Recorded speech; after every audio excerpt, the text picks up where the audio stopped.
Hello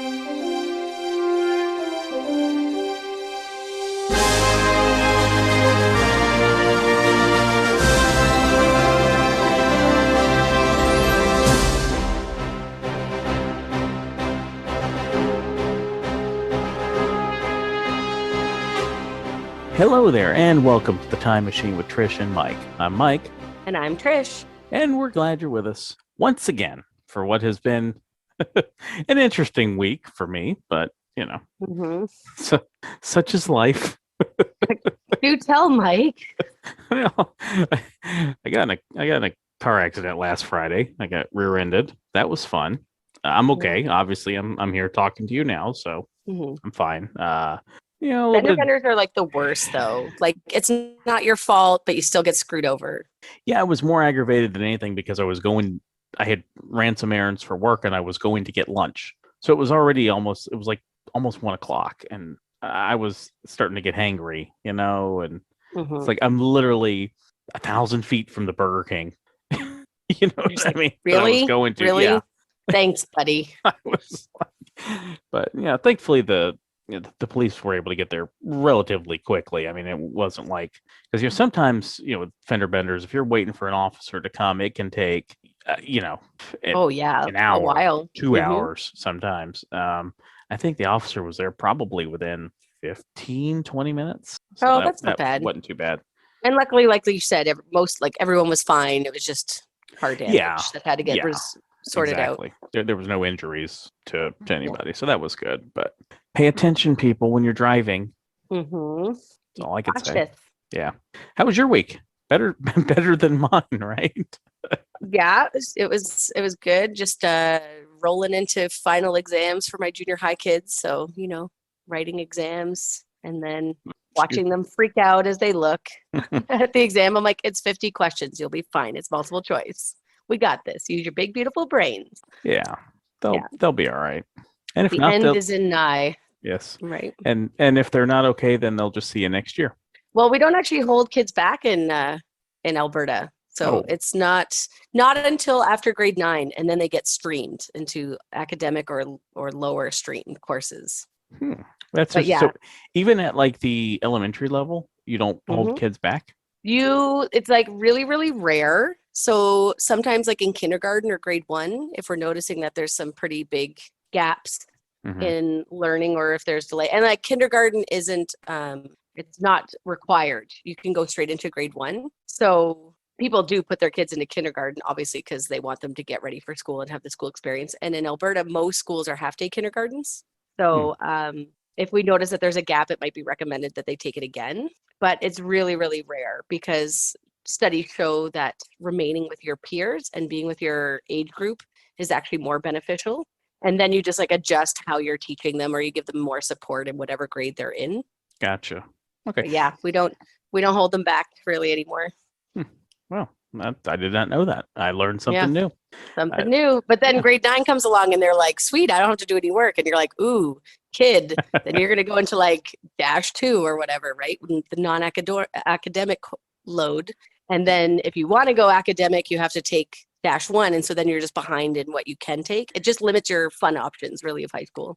So what is -2? Does that kind of set them up for more of a to learn a trade or learn a skill, as opposed to an academic situation? Like, do they learn? So it depends on one is like more like of an advanced, like -1 is like the pure, I guess is what it used to be called. You can have pure and applied.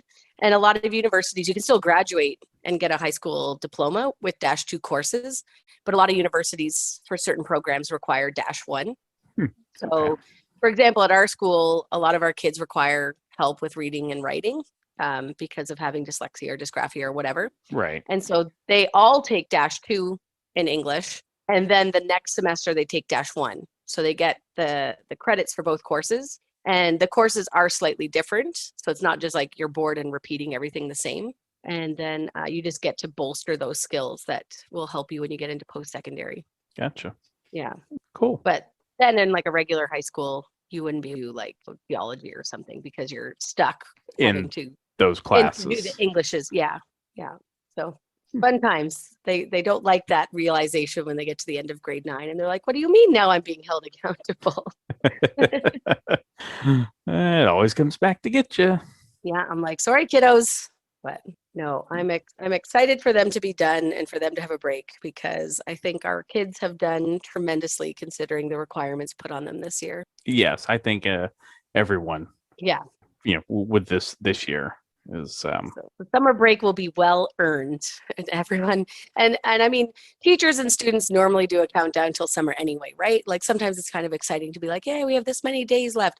But like literally everyone I know, even the teachers that never used to count down days, are just like, I love my kids and I love my job and I'm thankful for my job, but holy Hannah, do I need to get to the end of the school year, right?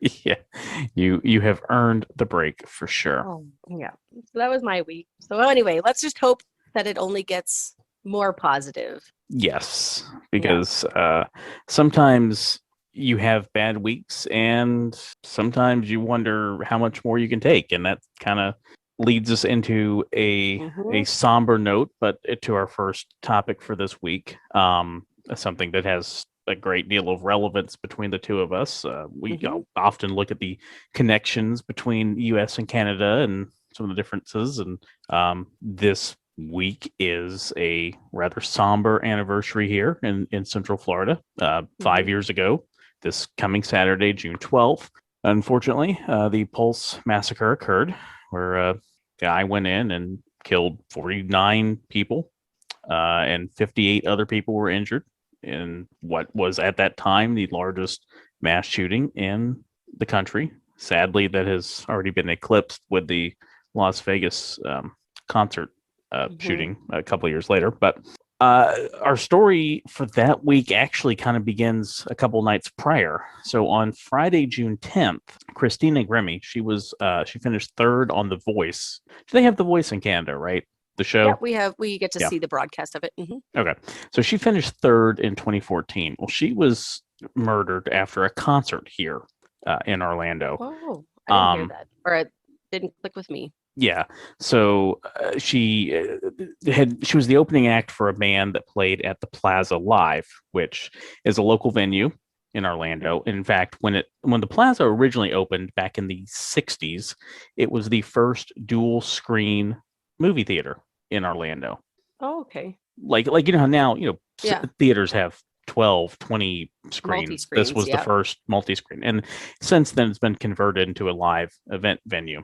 Anyway, so after the show, typically at the Plaza, you'd have little meet and greets with whoever the performer was. And this stalker guy was obsessed with her, and he came in after the show. Didn't go to the show, but he came in after the show and shot her right there in the lobby, unfortunately. How creepy. Oh my goodness. Yeah. And it was so that was obviously a sad moment. I told y'all this these first few minutes are going to be a little rough to get through.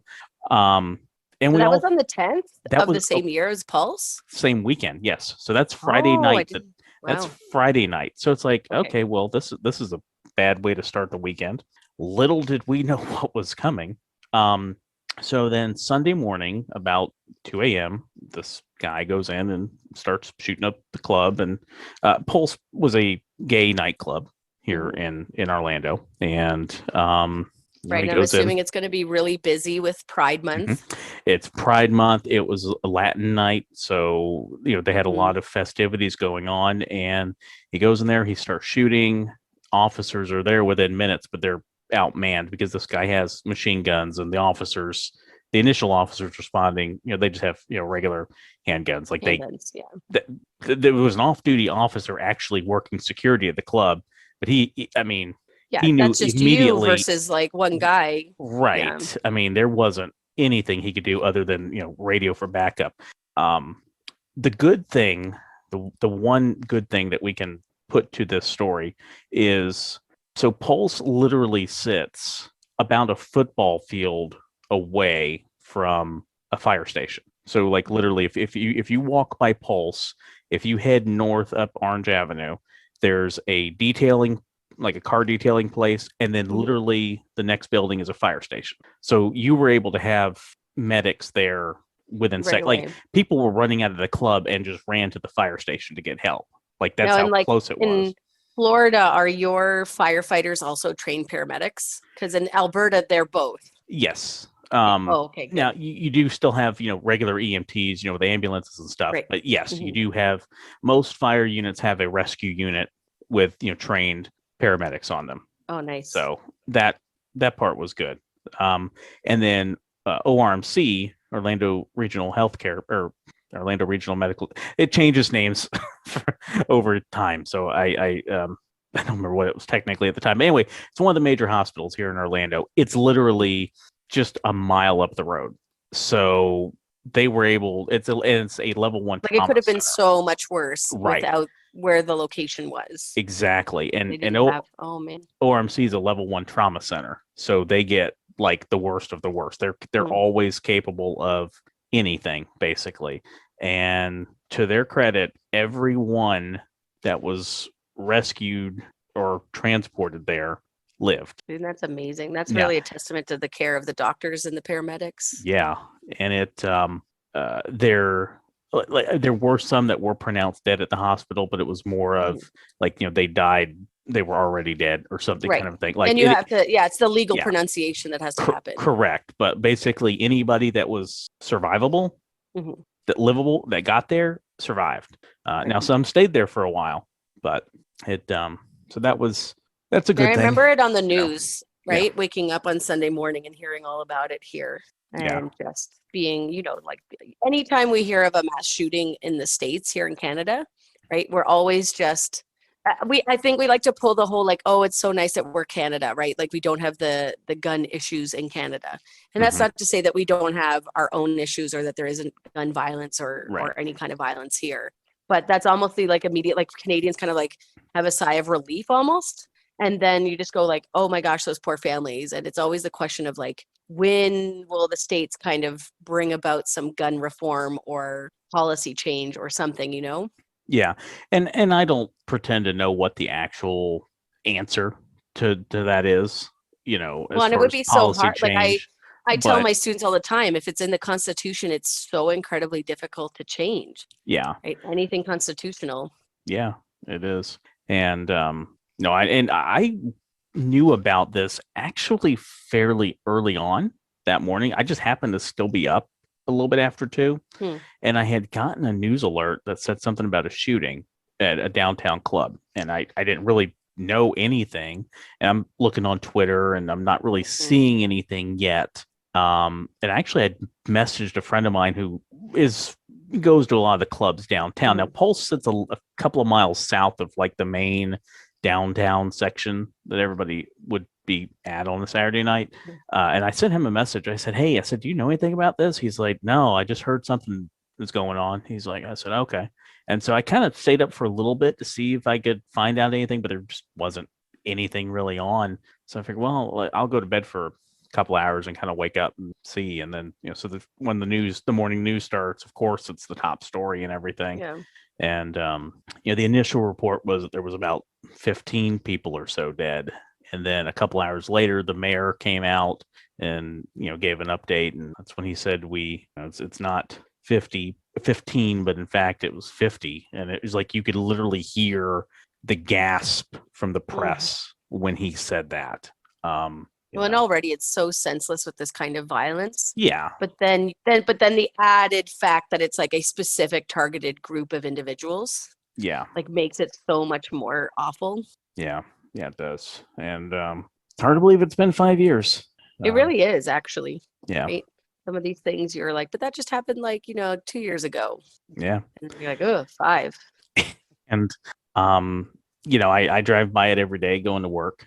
So there's a big memorial that's Mm. out there, and I will tell you that for months and months after this happened, there was not a time I would drive by it not seeing people gathered in some, Mhm. like literally. I remember maybe a couple of months after this, I went to a concert or something at the arena downtown, and I was driving back home. It's 11:30 on a Thursday night or something, and there would Mhm. still be people out there. Like it just it's Just going and paying their respects. And the yeah, individual that perpetrated that, like that, he ended yeah, his own life in the building, right? correct, yeah, Yeah. Yeah. Once they went in to get him, he Yeah. he did his thing, and Which, I mean, has to be very difficult for the families of the survivors just to not have that justice of their day in court.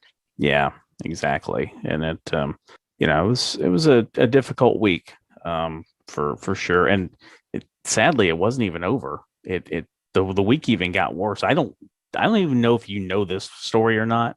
So that was early Sunday morning was Pulse. So that Tuesday night, a 2-year-old child was out at the Grand Floridian Resort at Walt Disney World, and he got attacked by an alligator. Oh, I do remember that. Yeah. So you have the singer from The Voice Yep. getting murdered. You have Pulse, and then you had that little boy. I do remember that now. Yeah, and it like literally, I remember the goodness. news that Tuesday night, because that story, the alligator story started literally breaking at like 11:15 or something, like as the evening news is on, and you could just tell the anchors were just like, we get a break here. Seriously, that was pretty much how they were like. It's like, can we just, but from all these tragedies, a lot of good has come. Thankfully, as that often is the case. The child at Disney, his family started a foundation, the Lane Thomas Foundation, to focus on pediatric organ donations. Oh, that's cool. And that's what you got to find the light in all of the darkness, and find like the people who stood out and did something good and incredible, right? Yeah. Mm-hmm. And with Pulse, there's been tons of charities and benefits and things that have had, and there's different annual events. Like they do one of the cool things that they do every year is a 4.9K run. So normally you have like a 5K run, but 4.9 for 49. And it starts at a nearby park and then runs along past Pulse and through past the hospital and runs back in through one of the neighborhoods and winds up at a park again. So it's kind of neat. Yeah. So it's nice, the good that can come out of such tragedy. And then we're just going to keep on rolling with this tragedy train. We promise we'll get to fun stuff. We're going to get to some fun things, but we've talked about it before and in other episodes of the podcast, that just sometimes there's things that are so important and significant that they just have to be brought up. And Pulse during Pride, ensuring the rights of individuals to live their life, right? And they're a marginalized group that were targeted. My story, on June 11th, 2008, on behalf of the Government of Canada, our former Prime Minister, Stephen Harper, is going to rise in the House of Commons and offer an apology to the former students of the Indian residential school system here in Canada. And, already that's a significant event to bring up, but because of last week's news of the discovery of 215, the remains of 215 children from the Kamloops residential school in BC, it just really hit home about how significant bringing up Stephen Harper's apology is, because, it's still ongoing. The ramifications of residential schools is still happening, and we're still discovering, the remains of children from all of these schools, and people are finally being able to share their story. From this apology, there's going to be something called the Truth and Reconciliation Act, and it's going to recommend certain things that should be put in place.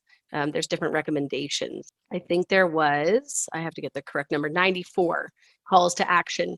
And Prime Minister Justin Trudeau, who took over the Truth and Reconciliation Commission, he said within a year, these recommendations were going to be implemented. And so far, as of 6 years later, only 10 have.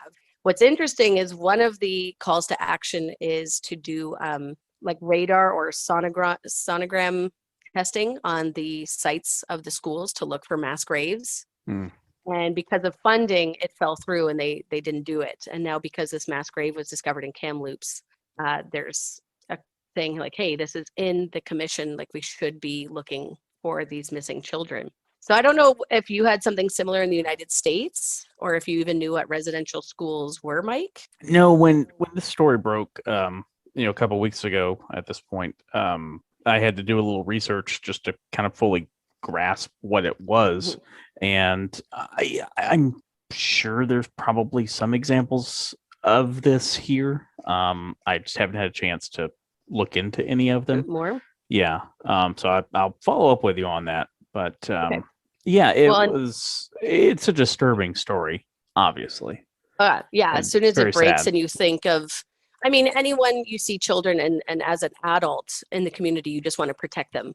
And Yeah. then for me, from my perspective as a teacher and as a mom, it was just Right. like heartbreaking, right? Yeah. Um, for anyone that doesn't know what residential schools were, they were government sponsored religious schools that were established in 1883.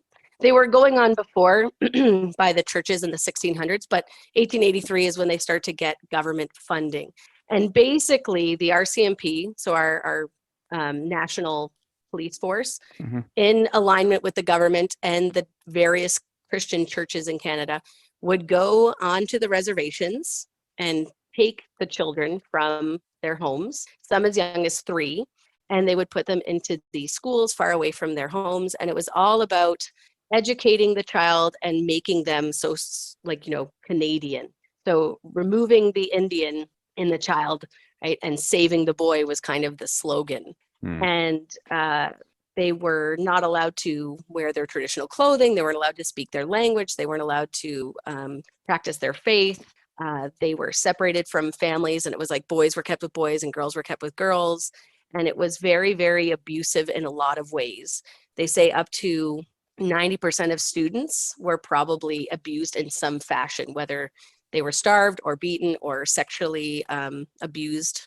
And yeah, it was terrible. It was awful. Some schools had Canadian kids attending as well. So there would be like a section for the Indigenous students, and then there would be a section for the white students. And they were treated much differently. And so a lot of people have come out and said, A, they had never heard anything about residential schools, which, as a teacher is really heartbreaking that people don't recognize this part of Canadian history. So Yeah. there's a lot of people that are now in their 30s, 40s, and they're like, wow, I had no idea of like that this was even part of it. It is in our curriculum. We do teach it, but it depends. Sometimes teachers don't feel comfortable if they're not familiar with the Indigenous culture, or right. It's a weird Yeah.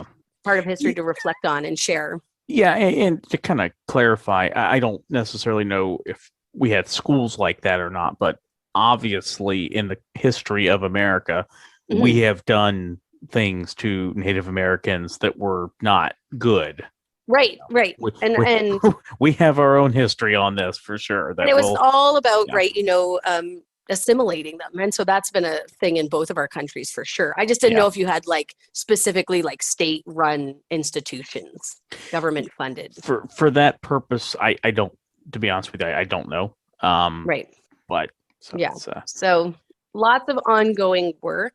There was about 150,000 Indigenous children taken from their families. wow. We don't have all of the records of who actually survived it. And never will, because there's no way that they No. have records for Yeah, that sort of and stuff. there's like this whole thing too about like, well, the Indigenous people should just get over it. And it's like, but you have to put yourself in the place of these children who are taken from their families, and then it's led to so many things. Like, if you're institutionalized, how do you learn to be a grown up and a parent, right? When you become a parent eventually. Right. If you are abused and beaten and sexually exploited, how do you overcome that trauma? So a lot ended up becoming addicted to various substances. Well, then how do you get help for that addiction? And then how do you parent through an addiction?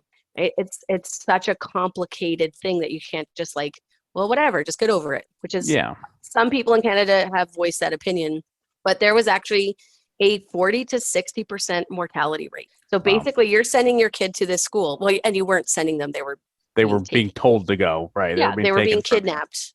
And if you didn't let them take your child, you ended up in jail, right? So it was illegal not to allow your child to go. And you're just basically flipping a coin and seeing if your kid comes back or not. So the odds of dying were 1 in 25. The odds of a Canadian soldier dying in World War II was 1 in 26. So when you kind of compare that. Yeah. Wow. Yeah. There was over 130 residential schools across Canada. Alberta actually had the most residential schools. And then there's even a lack of proper data on if that actually is true, if there's 130 or if there was more. And the last one closed you want to know the date of the last one closing, which is I'm mind-boggling? I'm gonna say I'm sad to say, but I'm gonna guess it's probably a lot more recent than we would want to believe it to have been. Yeah. Was it within the last 20 years? Now I have to do some math. Okay, is it 19 something or 2000 Yeah, something? it's 19 something. Okay, so at least it's a little while ago. In the 80s, maybe? 1996 Wow. was the closure of the last one. Of course, they had kind of obviously moved away from the horrific abuse, but Right. kids were still being taken away from their families and taught how, quote unquote, to be Canadian. Mm. So I like within my lifetime, right? I was born in 85, and that kids Wow. were still being taken off. And That's kind of crazy. yeah. And only in the 90s were survivors able to speak publicly about what happened to them. There was compensation given to the survivors. And then, of course, we had this formal apology in 2008.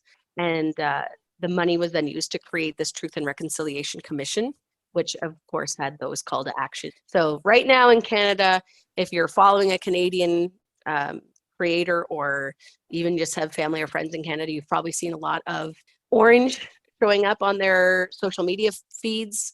You've probably seen a lot of people kind of educating themselves about what residential schools were. And people are really, really upset. There's a lot of memorials being happening. There's now been a new national holiday in honor of the memory of these children and learning about residential schools. So September 30th will now be a civic holiday in Canada. So now, did that become a thing in the last couple of weeks after the discovery of? Yeah. Wow. It happened within the week after. People were so upset. They said, we need a national holiday. So in Canada, we do have a holiday to recognize Indigenous peoples, which is June 21st, but it's not a stat holiday. It's just there's usually lots of festivals and people sharing their Indigenous culture. Gotcha. So it's like kind of the equivalent of just a Memorial Day type. Yeah. It's not a legal holiday, like the banks aren't closed or something. It's more of a more recognition. Like a celebration of a culture. Yeah. And now this one in September will be much more of like a somber in remembrance of the victims of residential school. So yeah, it's been a really couple of wild weeks here in Canada, just having people learn about this and I love seeing the education that's happening, right? Like you were saying, there can be good that can come out of this.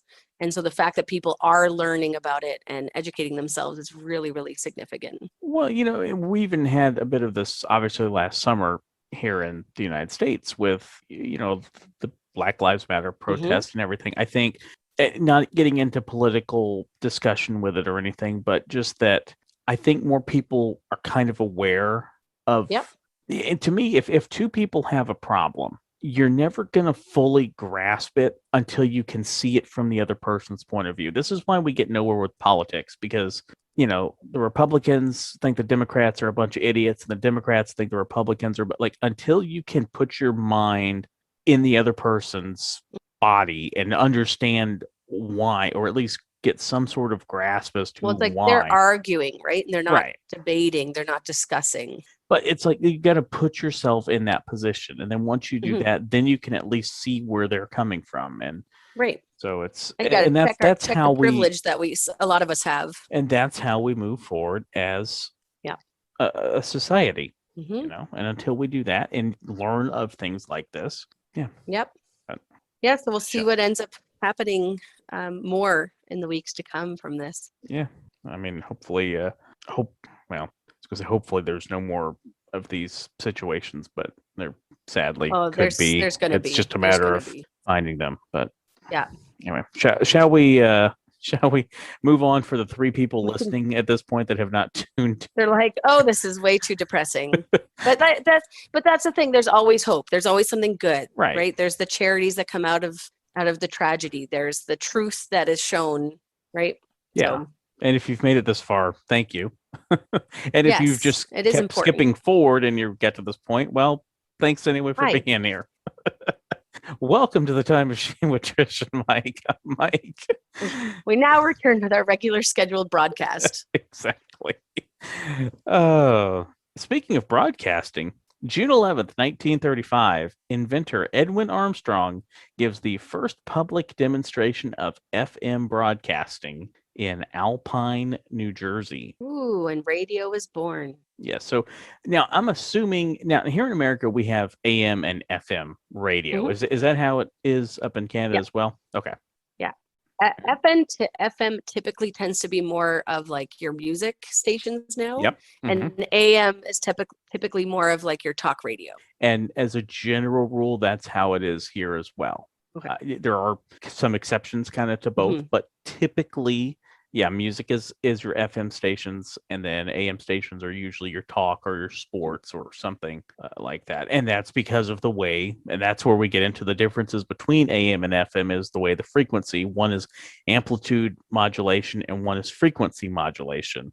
And it's got to do with the way that the signal is broadcast. That's why AM radio is more staticky, especially if there's not noise going, like if I'm talking, but if there's silence, you hear more static. You get that sound, yeah. Right. Whereas FM is a little bit clearer. FM's, typically stronger. AM radio can be affected if it's nighttime.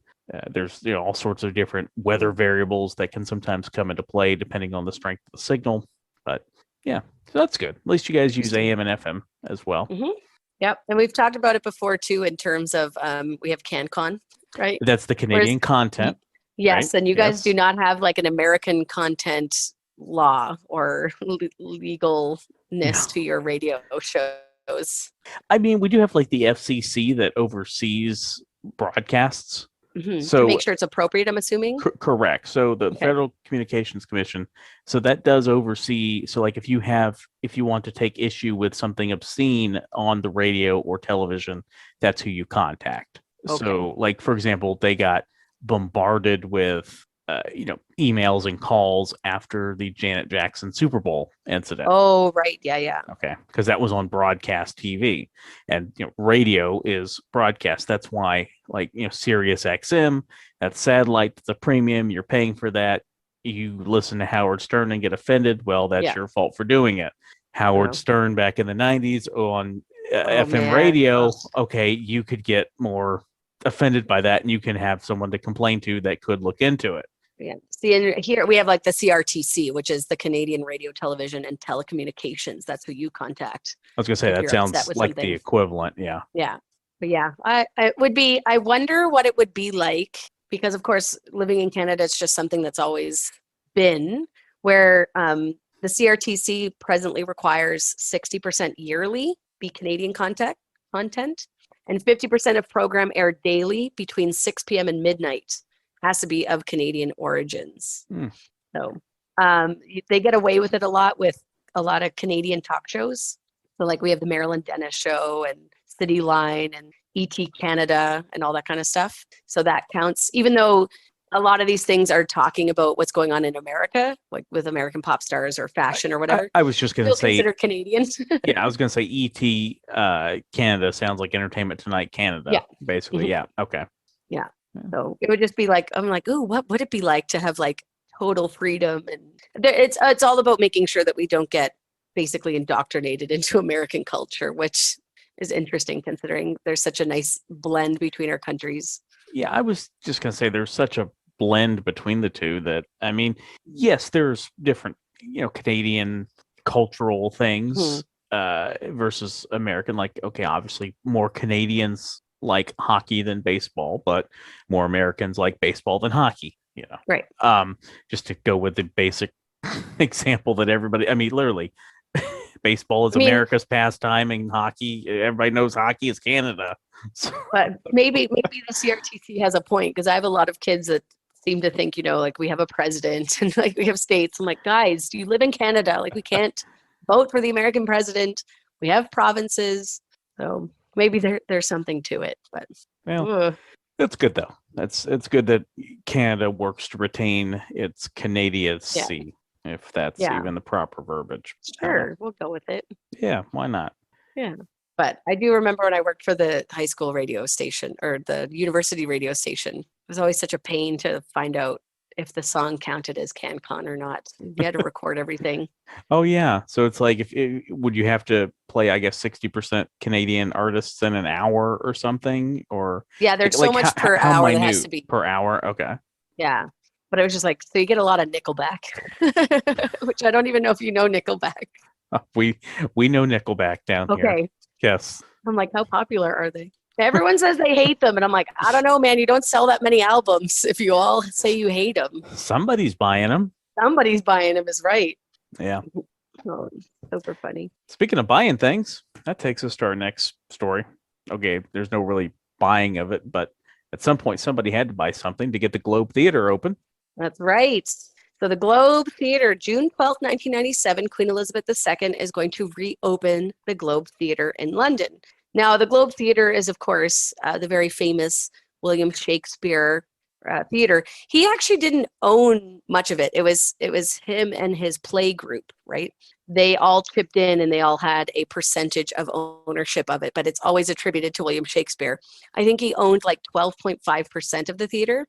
And before his death, it was actually reduced to something like 6.6%. I don't know how they've figured out that actual percentage, but that is what I found out. So the Lord Chamberlain's Men was the organization, and the land was owned by a man named Thomas Bren and inherited by his son Nicholas Bren and grandson Sir Matthew Bren. So it traveled down through the lines. And on the 29th of June, 1613, the Globe Theater is going to go up in flames during a performance of King Henry VIII. And a theatrical cannon is set off during the performance, and it misfired and it ignited the wooden beams. Because, of course, the structures, it's all wood, right? Right. Yeah. And so then it's going to be rebuilt, but then we have the plague. So it's going to be shut down by plague a few times. Sounds familiar. Yeah. You know, just things get shut down when plagues happen. Yeah, they do. Eventually, all theaters in London are going to be closed by the Puritans in 1642. And in 1644, 45, they don't know the exact date, it's going to be torn down. And there's basically a document that says it was supposed to be, the land was like rebranded for apartments or like tenements. And they figure that's basically a forgery. They just wanted to the Puritans just wanted to get rid of theater because they thought it was obscene, right? And so it's going to remain closed from 1645 until it's rebuilt in the 90s and Queen Elizabeth herself reopens it, which is fascinating because, of course, the original Queen Elizabeth I was very much involved in theater and would have the Lord Chamberlain's men come to the palace and perform for her. So it's nice to see Queen Elizabeth II be the one that reopens it.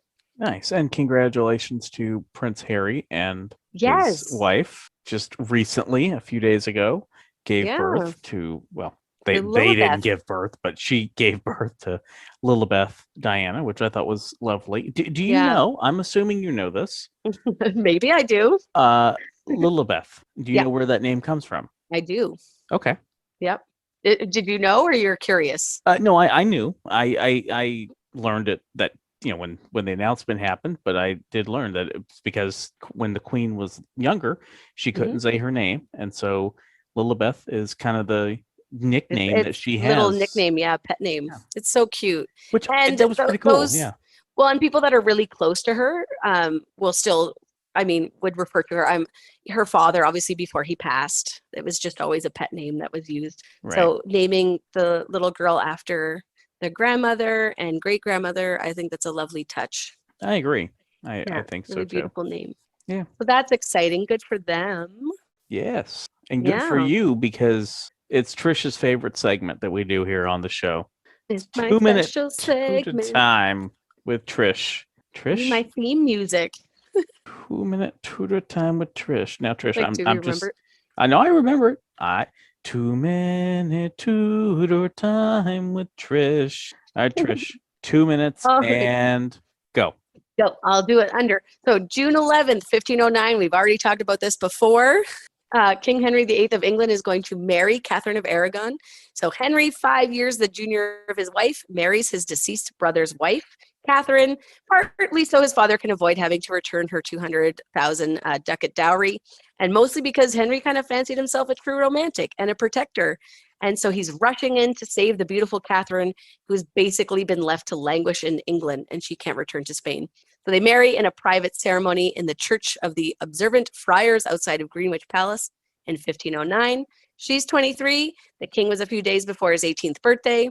Her marriage to Henry had depended on Pope Julius II granting a special dispensation because canon law forbade a man to marry his brother's widow. Catherine testified that her marriage to Arthur was never consummated and as such was not valid. And right after this wedding, Henry would begin making plans for his double coronation with his wife, where they would be officially crowned the King and Queen of England together. Which is, kind of romantic for a story that's not going to end very romantically. Done. Yes. 45 seconds to spare. That is good. Proud of you. You did good on that. You did it. Speaking of marrying your brother's widow, did you hear that story from a couple weeks ago about the groom in India? No. What is this? So I think this was somewhat of a arranged marriage or something type of a situation. Okay. So the bride to be has a heart attack and dies the day before of the wedding. Yes, the day of the wedding. The day of the wedding, God. like before the ceremony. And so he winds up marrying her sister that They day. just like swap her in. Basically, like literally, they're getting married in one room, and the sister's dead body is in the next room.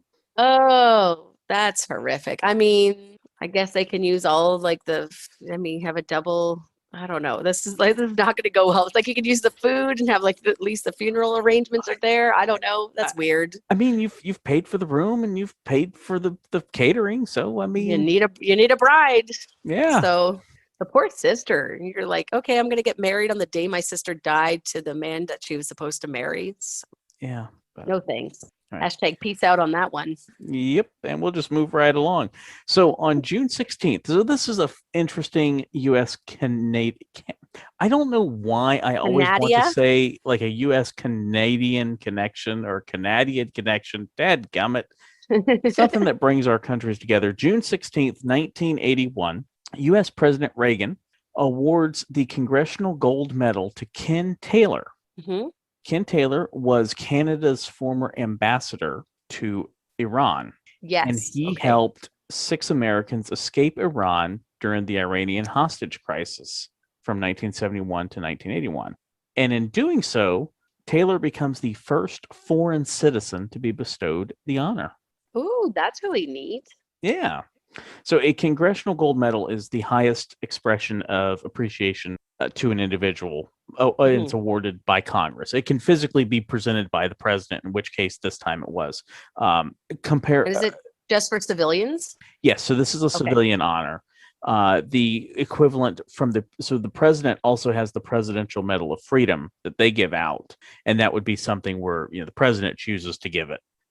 But this is voted on by Congress, and we say, yes, this person is worthy of recognition. And so what's actually kind of interesting with this award is it is custom made for every recipient. So it's designed by the U.S. Mint to commemorate that person. So, that's cool. I do like that. So it's not just a carbon copy? Right. It's not like, you win a Olympic gold medal. Okay, everybody gets the same medal. I mean, your sport's engraved on the back of it or whatever, but like it's the same medal everybody else gets. No, these are customized to the people, and it's that's nice. Not a portable award, meaning it's not meant to be worn like a medallion, like an Olympic medal. This is more of meant to be displayed type of an award, like in a plaque on your wall kind of deal. Yeah, I mean it's I think it's more of like the size of a like a large coin kind of a size. Like it would fit in your hand, but it's not meant to be worn. It's presented to you. So, yeah. That's so cool. Do we know, you said it was the first foreign national to win it. Has there been any other foreign nationals? Subsequently, yes. And I do remember seeing this research, but I did not make note of it. I believe there's like 2 or 3 other people that have gotten it that are still not a very small amount. Yeah, exactly. So thank you, Canada, for helping us out. Well, you guys help us out a whole lot. Let's be real. Yeah, and part of this, so not to get into too deep into the whole backstory, but if you've ever seen the movie Argo with Ben Affleck, yes, that's kind of the story of what Ken Taylor was involved with. He was he was the ambassador there that helped coordinate the fake movie documentary that they were going in and that they needed these Americans to get them out of Iran. Out. Yeah. Yeah. So cool. Yeah. Very nice. Yeah. You know what's not nice? What's not cool? Last week we encouraged people to read. Yes. And this week we got a story about people saying no. You I can't thought read that was ironic. Well, it's a story about them saying no, but getting rid of the no. So let me explain. I had it backwards. Okay.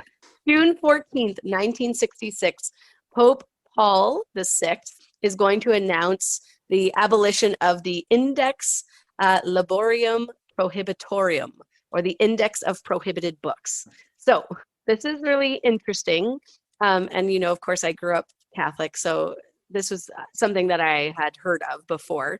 Mm-hmm. Thankfully, by the time I came around, there wasn't this list of prohibited books. But I like the fact that it's Pope Paul VI that gets rid of the banned books.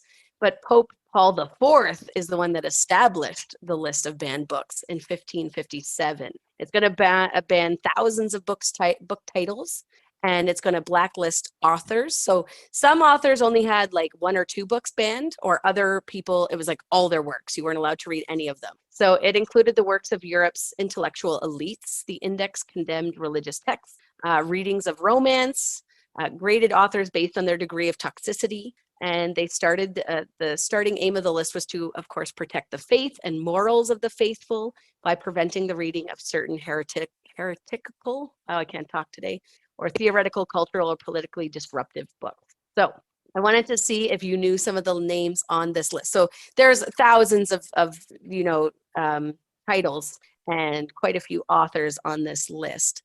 But some of them are really well known, right? Like Voltaire, Victor Hugo, René Descartes, Francis Bacon, John Milton, John Locke, who I know is like really influential in the American economy, Nicholas Copernicus, Galileo Galilei, Blaise Pascal, Alexander Dumas. And a lot of people are like, they always think Charles Darwin was on the list, and his works was never included on the banned list. The Catholic Church actually was never really against the theory of evolution, which a lot of people are surprised by. They just always assumed that the evolution of man was brought about by God, right, in his process of developing the world. Right. So, but the Catholic Church didn't ban Charles Darwin books. No Charles Darwin and none of his works, right? But I like, you know, like so many classical novels were banned. And of course, you would have all of the reformational texts and authors being banned as well. So like Martin Luther and John Calvin, anyone that was kind of creating their own version of the Christian faith and moving away from the Catholic Church, those were all banned. But I just like the book ending of the Pope John's implementing it and then abolishing it. And there's no banned book list anymore, but there's still like books that church officials kind of disapprove of. I remember when Harry Potter came out. Right. And you would be going to church and there would be like little cards in the pew all about the evils of like the witchcraft of Harry Potter and don't let your children read it. And my mom, being a high school English teacher, just thought this was so silly, because she's like, whatever gets kids reading and talking and discussing. And of course, you're going to guide children through text. It's not just like, here, read this book and you throw something at a kid and see what sticks, right? If something's controversial, you're going to lead them through it. You're not just going to like abandon them. Because like, what is it? We used to always teach To Kill a Mockingbird. Now it's banned in Nova Scotia, which I find ridiculous because of course it uses certain improper words against people of color. Right. But really that whole story is all about the awfulness of slavery and of mistreating people and of understanding the situation and rising above it and being a good and decent person that's going to make a good and decent society. So again, you're not just going to like throw a book at a kid and be like, hey, learn about this and be exposed to this awful word and not help them go through it. But yeah, Harry Potter was big. And now, of course, a lot of church officials have changed their stance on Harry Potter because he's very much seen as a messiah figure in literature, right? Sacrificing for friends. So now it's used actually in certain elements of teaching the faith, which I find really humorous. Yeah. No, it's interesting. And just the last, when the first Harry Potter book came out in 97, so within the last 24 years or so. Yeah, because the first movie came out in 2001. I remember that. I think I got into reading them late because I was like, I'm kind of, anytime something's really popular and it's pushed on me, I'm like, no, I am not going to read it. Like, it's just a fad. Yeah, you're right. 97, June 26th, 1997. Yay. The first. I got it right. You got it right. Somebody's good with math. And we know who's not. Yeah, we know that sad face. Now, womp, womp. Well, since we don't have a banned list, what book or, podcast or radio station would you like banned, Mike? Do the Kardashians still have a show? Could we ban that? Oh, I don't even know. Yeah, let's ban that. I agree. I concur. Can we ban Space Jam 2 before it comes out? Is that possible?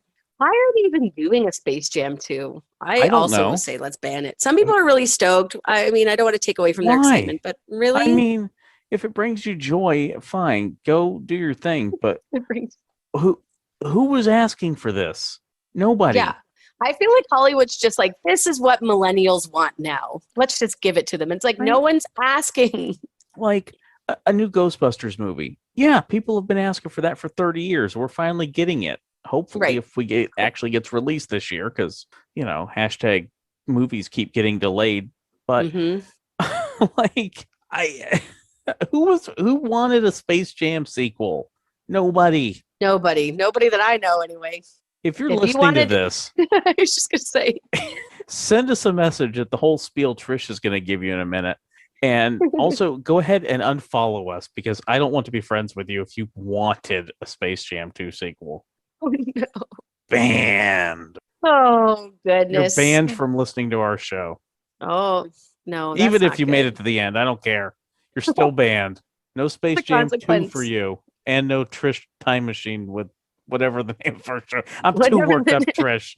Wrap it up and take us home. Get us out of here. As always, if you have any questions, concerns, queries, or freakouts, you can reach us at The Time Machine with Trish and Mike on Instagram, The Time Machine with Trish and Mike at gmail.com. You can throw that into the old Google machine and find us on YouTube under that name. Please hit subscribe and like the podcast on YouTube so we can actually get our name on there in the search engine.